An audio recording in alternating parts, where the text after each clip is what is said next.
Perkenalkan, nama saya Anggriana Mendaun, NIM 219118003, mahasiswi dari Universitas Kristen Indonesia Toraja. Di sini saya akan berperan sebagai guru BK yang akan membahas tentang kasus masalah malas belajar dan solusinya. Dalam kehidupan perkembangan selalunya tidak lurus dan terarah, dan kadang kalanya lambat, dan kadang juga berhenti sama sekali. Dalam situasi seperti ini, mereka perlu mendapatkan bantuan atau bimbingan. Karena jika masalah tersebut tidak ditangani, akan menjalar lebih luas, seperti mengusingkan orang tua, masyarakat, serta menghambat tujuan pendidikan. Malas adalah sebuah rasa menurunnya semangat kejiwaan dalam keinginan yang positif yang direfleksikan dalam gerak tubuh. Melakukan aktivitas jasmani dan rohani dan merupakan masalah yang pada umumnya dialami oleh para siswa sekolah maupun di rumah. Hal ini harus bisa diatasi oleh orang tua di rumah serta guru di sekolah. Rasa malas sejatinya merupakan sejenis penyakit mental. Siapapun yang dihinggapi rasa malas akan kacau kinerjanya. Ini jelas-jelas akan menunjang masa depan. Selanjutnya saya akan membahas cara mengatasi kasus malas belajar dan solusinya. Untuk mengatasi anak yang malas belajar, maka kita sebagai orang tua perlu mengetahui apa penyebab anak kita malas belajar. Karena setiap sebab pasti memiliki solusinya masing-masing. Berikut ada 5 penyebab anak kita malas belajar beserta solusinya. Penyebab yang pertama anak malas belajar yaitu beban sekolah yang terlalu banyak. Ketika anak kita ke sekolah, mereka akan mempelajari 6-7 mata pelajaran sehari. Mereka berangkat ke sekolah pagi hari sampai sore hari. Kemudian di sore hari mereka berangkat kursus. Lalu di malam hari mereka harus belajar mempersiapkan materi untuk besok hari.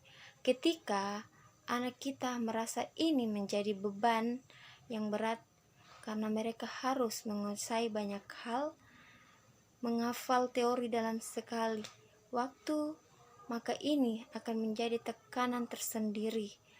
Ketika mereka merasa tertekan, otomatis anak akan malas belajar. Untuk hal ini, maka orang tua perlu menyediakan waktu anak-anaknya. Yang dimaksud waktu berkualitas di sini yaitu menemani anak, mengajak anak untuk ngobrol, untuk bermain. Jangan selalu dituntut untuk bisa mendapatkan nilai yang bagus untuk semua mata pelajaran. Karena nilai yang bagus itu bukan satu-satunya prestasi. Yang kedua yaitu anak tidak cocok dengan gaya mengajar guru. Setiap anak memiliki gaya belajar masing-masing. Ada yang suka membaca buku tetapi kurang suka mendengar. Ada yang suka praktek langsung tetapi kurang suka membaca buku. Nah, sayangnya di sekolah itu lebih banyak guru yang mengaplikasikan gaya mengajar ceramah. Artinya anak yang suka praktek langsung, anak yang suka membaca buku itu sendiri tidak cocok dengan gaya mengajar guru yang hanya selalu ceramah. Jika anak Anda bertemu dengan guru yang setiap harinya hanya ceramah, anak Anda suka membaca buku, maka Anda perlu membelikan buku, temani dia untuk membaca buku dan memahami materi dengan tepat. Ketika anak Anda lebih suka praktik langsung, karena gaya belajarnya kinestik, maka Anda harus mengajar anak untuk sering-sering praktik langsung ketimbang membaca buku. Penyebab keempat yaitu kurangnya perhatian dari orang tua. Jika dikatakan ini, banyak orang tua yang protes. Mana mungkin saya kurang perhatian terhadap anak saya. Itu setiap hari mengantar anak saya ke sekolah, setiap hari mengantar anak saya kursus. Tetapi Anda harus ingat bahwa menemani anak secara fisik beda dengan menemani anak secara batin.